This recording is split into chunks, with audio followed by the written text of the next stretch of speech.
Shabbat Shalom. It is so easy to get caught up in all of the exciting parts of the Torah portion.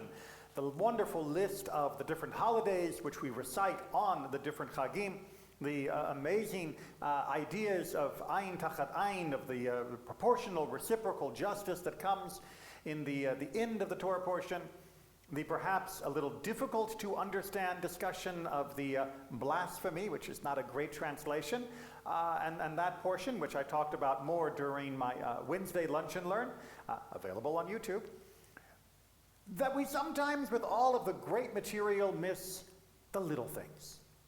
But the little things are in the Torah because they too are great, even if they don't capture our imagination. Lechem panim. Lechem panim. Not exactly the thing that leaps to mind when we think about the ancient world. I am sure if I were to ask you about the menorah, the wonderful candles, they weren't candles, but the oil lamp of the Mishka, the tabernacle, you all have something in mind, right? Beautiful, with the wonderful botanical motif in its construction. If I were to ask you about the Ark of the Covenant, boom, all of you immediately are thinking of Steven Spielberg's movie and some image of that. If we talk about the Mizbeach, the altar itself, no problem. The Ketoret, the incense, again, you're probably okay. Lechem panim, the showbread, as it is rendered in Old English. The bread of display, the showbread. What in the world is this? It's one of those occasions where the translation doesn't help at all. Because what is showbread? Is this something? Exactly. It's like, what? All right, well, let's break it down. Not the bread itself, but the mitzvah. So, how many loaves are we making? 12. Excellent. You were paying attention. Absolutely. 12 loaves. Now, anytime you hear the number 12, ding, ding, ding, ding, ding, there should be an immediate association with the tribes of Israel. I'm pointing to our stained glass window, which also represents the different tribes of Israel, although how you count them can also vary. But 12 is definitely an iconic number throughout the Torah to remind us of the tribes of Israel. Excellent. So everybody gets a loaf of bread, each tribe? No. Where does the bread go? In the Mishka. In the Mishka. Not outside with the main altar, but inside the entryway, if you will, the outer chamber, not the Holy of Holies, where the Ark was kept, but in the chamber outside, near where the menorah was kept. That is where the lechem panim were arranged, on a special table in 2 rows of 6. So, God's eating bread? Please, this is not a trick question. Is God eating bread? No. If God wanted a snack, God could create an entire universe full of snacks. God does not eat bread, and certainly God does not need us to make bread. And there was no, tooth fairy, Santa Claus visit shenanigans going on here. Everybody knew that God didn't eat the bread, because the Torah reading the Torah reading that we read says that every week, week after week after week, you would take new bread and put it in place, and the old bread would go to, not the poor, the Kohanim. And specifically Aaron and his sons, which the sages understand to imply that the Kohen Gadol gets half of the loaves, and the other half go to the other Kohanim. All hundreds and thousands of them eventually. Yes, at the time of Aaron, it's a very small family, but eventually are 12 loaves going to feed all of the Kohanim? No. And they certainly wouldn't even be enough for one Kohanic family for 1 week, which is how often they were being produced. So even though they are being given to them, and even though they are considered like the other foods of the Mishkan as being holy items, must be eaten in purity and only by the Kohanim, we still should not think of these as being part of the food service for the Kohanim.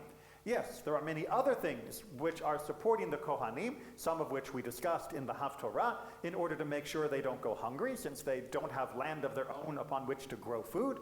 But this doesn't seem to be adequate at all. It is not proportional to the community, so if the community gets bigger, you don't get more than the 12 loaves. The loaves themselves are measured precisely, so even if you have people with a big appetite, you don't get more bigger loaves. It is set, well, as a display. It is showbread. It is lechem panim. It is bread before the face, which is a more literal translation of the phrase lechem panim, which means it is sitting there to say something, to show something, not because it is food, neither for God nor for the Kohanim. So what does it mean? Well, what is lechem? What is bread? Flour and water, absolutely. And what is bread? Civilization. Lechem is civilization. Bread is life. Without bread, we are hunters and gatherers. Period. Full stop. If you cannot have a grain-based agricultural setting, then having a sedentary community is incredibly hard beyond maybe a few dozen families, maybe. And that's only if the local naturally growing plants and animals are sufficient. Maybe if you're living in the fish-rich areas of like the Pacific Northwest, a few other parts around the world, you can fish for a living. But by and large, if there is going to be a community that is more than just a few dozen people, then that community is going to have a field, and in that field there is going to be a grain, and from that grain people will be making something like bread. Rice served this purpose in the Far East, but for most of the world, breads of one form or another are the foundation building block of civilization. Without bread, there is no community. It's as simple as that. It is too calorie dense and efficient to be replaced by a bunch of people walking out hunting for berries or wildebeests in order to support themselves. That will only support a very small population. But if lechem is the foundation of a civilization, then it is also the reminder that we are a civilization, that we are a community, that it is more than just a family, it is more than just a dozen tribes of a few people, that this is a community only sustainable by working together, by cooperating. The lechem panim are a reminder to the Kohanim that as they administer to the needs of the community, that there is a community founded upon this basic understanding of life that comes from a shared labor in order to grow what is needed for all. Lechem is this amazing symbol constantly, and it is why it figures so prominently at all of our tables for any major event, even though many of us have moved beyond bread because we have cheap availability of a wide variety of foods, and most of us are not worried about starving to death, I hope. Lechem still remains as this monumental achievement for all. It is why the greatest blessings for eating are centered around it. But that reminder has to be real. It has to actually achieve something, not just a display table full of bread that the Kohanim glance at from time to time. It has to motivate them to live, to act, to serve God and the community in a particular way. And the lechem panim show up really only one more time in a famous way, in a movie way, in the story of David. We all know King David, right? Wonderful guy, was a shepherd, was promoted by Saul, became the new king, all very nice. That's not quite his life story. You see, when David was being sought after by, when David was going to be appointed to be king, Saul didn't like that. You may remember very recently we read from the Haftorah that details the discussion between David and Jonathan, and then Saul and Jonathan about David's ascension to the throne, which will displace Saul and Jonathan from that line. And it is not a happy situation, with Saul going so far as to almost murder his own son over this disagreement. Well, if he thought that way about his son, think of how he felt about David. And right after that episode, when Jonathan goes and tells David the bad news, my dad's gonna kill you, David runs. Now the problem with David running at this point is he has not got provisions. He is not prepared to flee. He leaves with a few of his men, and they set off, and they eventually come to the Mishkan. And they go to the Mishkan because David has always had a good relationship with the Kohanim, and he comes knocking and essentially begging. He says, I have no weapons. And they say, oh, don't worry, we have the weapons from Goliath. You all remember him. And David takes those weapons to arm himself in the coming struggle. And he says, we have no food. And the Kohanim say, well, we don't actually have any spare lechem, any spare bread. But wait, hold on. No, I just remember, says the Kohen Gadol, that we are just swapping over the lechem panim. That we are swapping over last week's for this week's. And you can have the bread from last week. And so those 12 loaves are given to King David and his men, who take them and set off on their way. Now, you may have missed it if you weren't paying very close attention to the Torah reading, but something monumental just happened here. Two things, in fact. On the one, who is supposed to eat the lechem panim? The priests, right? This is literally described as Kodesh Kodashim, a holy of holy items that can only be eaten by the Kohanim and only be eaten in purity. That is to say, in ritual purity. Now, indeed, the high priest does ask, are you ritually pure? To which the men say, yes, of course we are. But it is still an incredible breach of halakha, of the mitzvah, to let these non-Kohanim eat the lechem panim, to eat this bread. But why do they do it then? Why give it to David and his men? What says it? It saved his life. Because they can see that he is, first of all, as he describes it, on a mission for the nation. And second of all, that they are unarmed and out of food. That clearly these are people that need help. And so the Kohanim don't hesitate but to hand it over to them.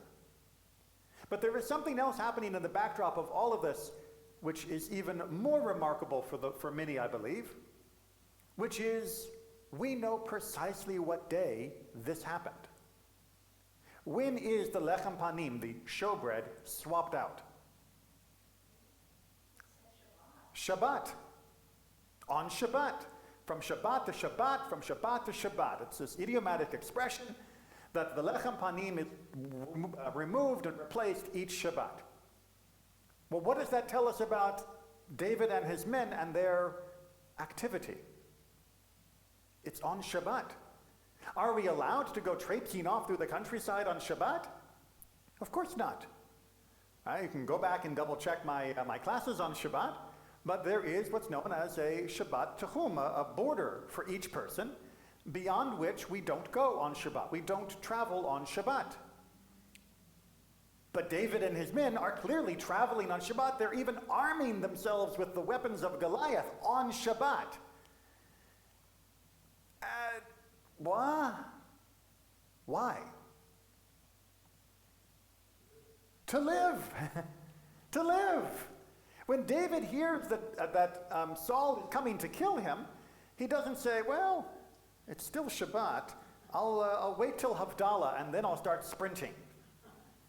He says, if I stick around, I, and by extension his loyal soldiers, will be killed. We have to go now. We have to go now. At this moment, the most important thing to do is not stick around and celebrate Shabbat in the normal manner. The most important thing to do is get out of town and make sure that we are not murdered by King Saul. And go pick up food and weapons, even though that would normally also be a violation of Shabbat in that way. Not to mention a violation of the laws of the Mishkan, of purity laws.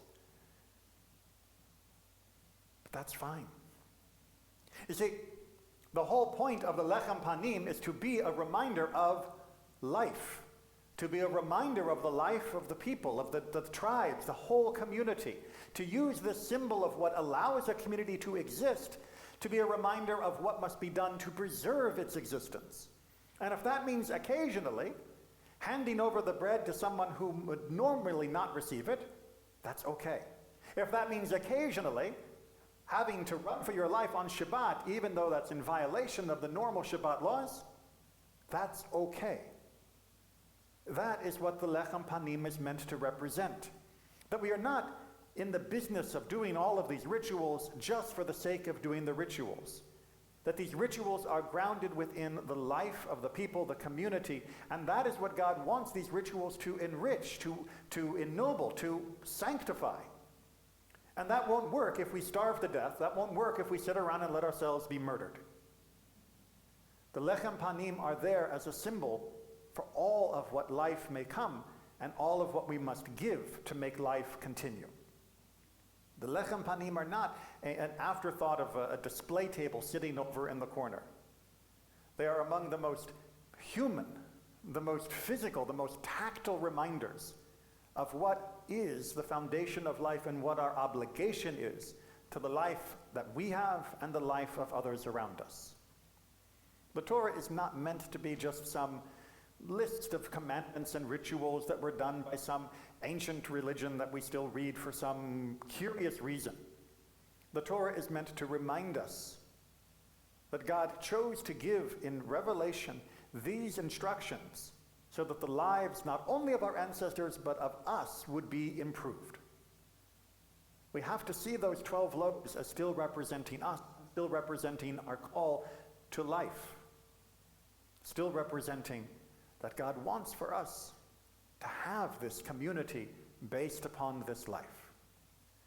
The Lechem Panim stands as a reminder. We may not have it physically now, but we can, if we try, still smell that sweet smell of the fresh bread and still feel from it the warmth of what God is asking us to feel. That God cares for us and we should care for one another. Shabbat Shalom.